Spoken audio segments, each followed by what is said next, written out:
is Kenny again. Welcome to lesson number 9. In this lesson, I'm going to teach a piece by a Russian composer named Dmitri Kabalevsky. He lived in the years 1904 to 1987, which actually means most of his life he was actually in the Soviet era. It's not so much the Russian, but he was a Russian. And he was a very good composer, not as famous maybe as some guys like Prokofiev, Rachmaninoff, or Shostakovich as a 20th century composer, but he was a very good composer, particularly with smaller pieces used for teaching, which is why I'm going to teach this little waltz in a D minor. And okay, I'm just going to first of all play it for you, and then we'll get on to the teaching.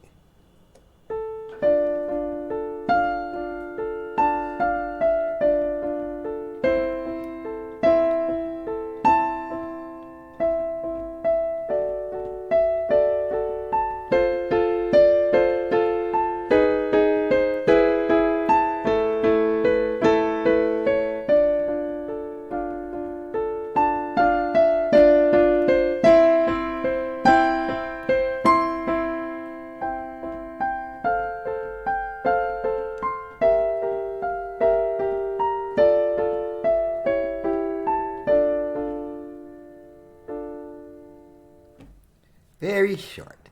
Now let's get on to the lesson. Okay, before we move on to Mr. Kabalevsky's piece, I have to go back a little bit to the last lesson, which was in the key of F major.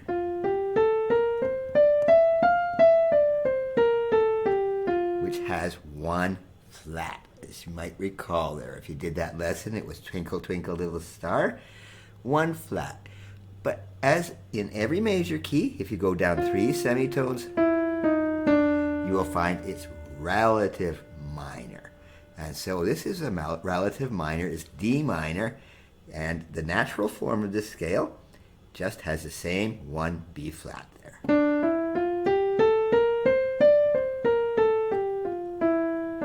Same key signature, same everything. And this will be in Mr. Kabalevsky's waltz.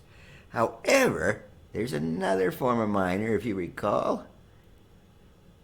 Okay, here it is, the harmonic minor. Now this one actually also raises the 7th note, the C, instead of, it actually has a C sharp. Okay, that's the harmonic form, and I talked about that in theory lessons and a little bit in other lessons. But those are the two most common forms of the minor scale, and both of these forms are going to be in this piece. I have put a cheat sheet on this on the last lesson. I'm going to put it back in this lesson too, on these forms of scales, just in case you didn't practice them. It's okay, you don't have to practice scales all the time either. But anyway, we will move on from there. But just to keep in mind, we are in the key of D minor, all right? All right, moving on to the actual waltz by Mr. Kabalevsky. Waltz in D minor. Now, there's a few things. This is not a hard piece by any means. It's one of the easier ones that, is in what I've been teaching lately. In fact, the left hand is so simple, you can use only 2 fingers for the most part. But the first thing I want to point out to you is something a little bit strange, which I have not shown you before. And it's right here, okay? If you'll notice, in the left hand, there is not a bass clef there. That's another treble clef. We have 2 treble clefs. Now you might be saying, well, that's no good. How can you play the left hand? I thought that was a bass clef thing. Not really. The bass clef notes are just lower than middle C.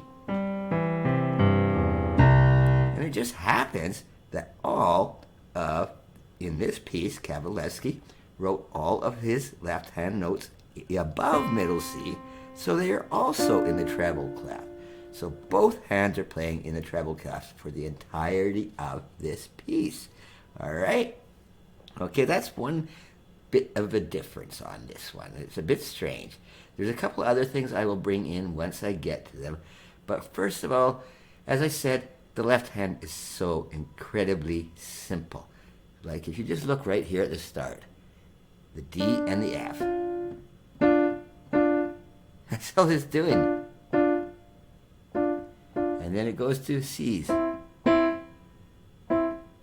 You can use whatever fingers you want. In this one I put 2, and then I switched it to 2 and 4, but you don't have to do it all the time. You could just use 1 and 3. And I would advise using the pedal in this piece to make the smoothness. All right? However, now your right hand is very simple too.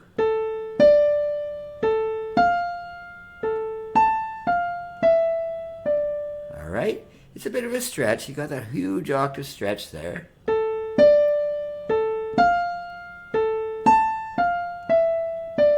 All right? Big stretch there with that octave, but it's not that bad when you come to it. So those first 4 bars are just this. All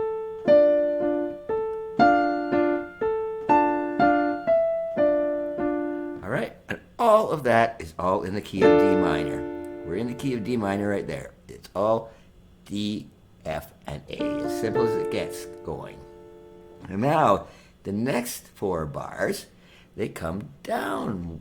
It's almost as if you're just going down. It's actually now in the key of A minor, which is the 5th chord in the D minor natural scale. So it comes down and does this.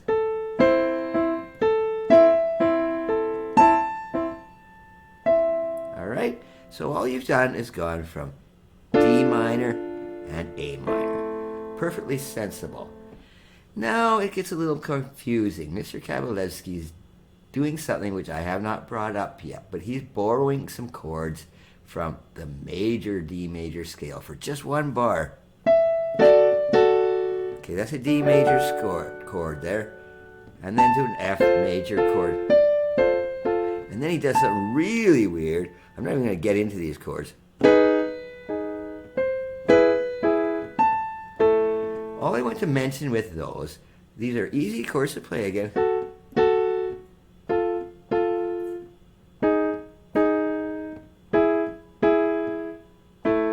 And basically he's doing this for the sound of it, all right? I'm not going to get into complication, but sometimes you just want chords that move smoothly, transition to places that don't necessarily have to be in the key you're playing, but they don't stay there very long.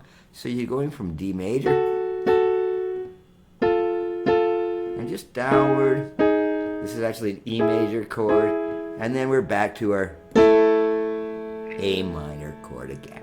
And it doesn't go back into that weird stuff again. And it sounds really interesting. It actually sounds very Russian. And this, if you remember, is a Russian composer, all right? But I want to mention now, okay, all right, where are we now? Okay, here is where things get a little funny. Remember the natural minor? It would go, that's the natural. If we were the natural minor, it would go, but no, he went to that harmonic minor. Remember that one has, it's actually part of the melodic minor a bit, but it's got that C sharp.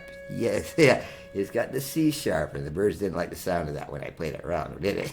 But it, okay, and then we're right back to the start again, all right? Okay, and let's move this up a bit there, so we got a little more room to play here. Okay, so we go back here, and then the melody's almost the same here. You can just continue it.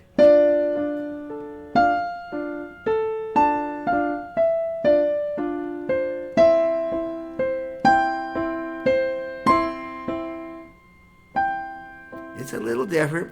He goes a little bit higher, all right? When you get here, he goes a little bit higher than he did before, but it makes it so much more interesting. And then, to even make it more interesting, he moves your left hand all the way up. Remember, we're still only playing these little thirds in the left hand for the most part. There's been a couple fifths, but for the most part, you can just play it 1 and 3. Very simple, this left hand. All right? So now he comes in here and says,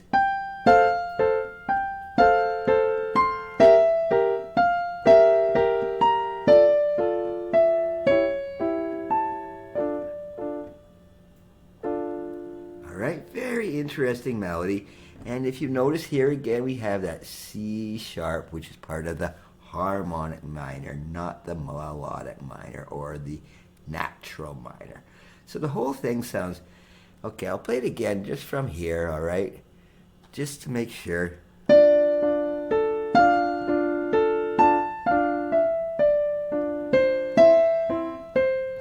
a little higher. And then up high. And now we're coming down.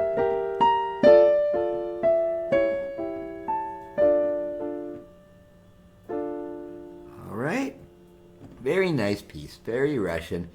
And I've put in some fingerings, but again, you can use your own fingering. I want you to make sure that it's not just, you don't have to play exactly what is on the page fingering-wise. Whatever's comfortable for you, whatever's comfortable for your hand. All right, just the last few little things, okay? I've got some dynamics in here, not too many.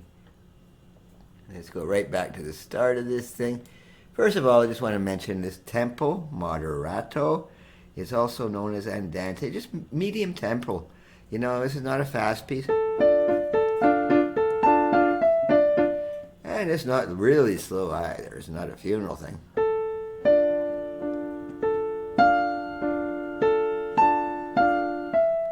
Of course, you can always practice it slow, and that's always a good idea. And it's always, as always good to practice your hands separately.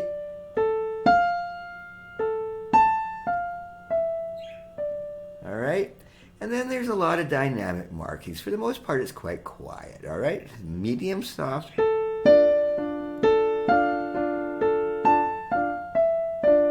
But then over here, okay, when you get into this part, it's piano. Remember, the P is just very, very quiet.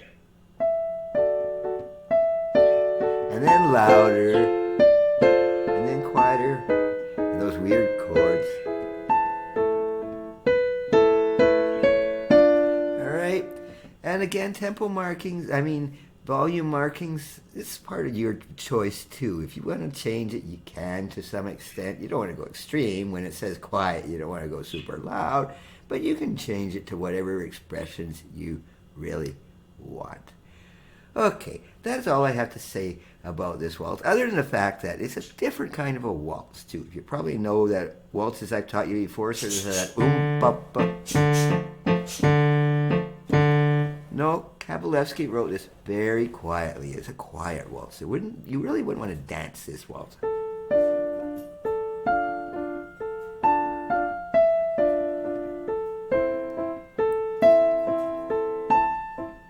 It's quite a sad piece, but the birds are saying it's time to go on from this lesson.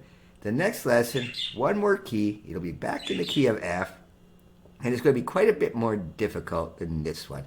It's by Mr. Wolfgang Amadeus Mozart, and that will be the next lesson, lesson number 10. But for now, this is Kenny, and I will talk to you later.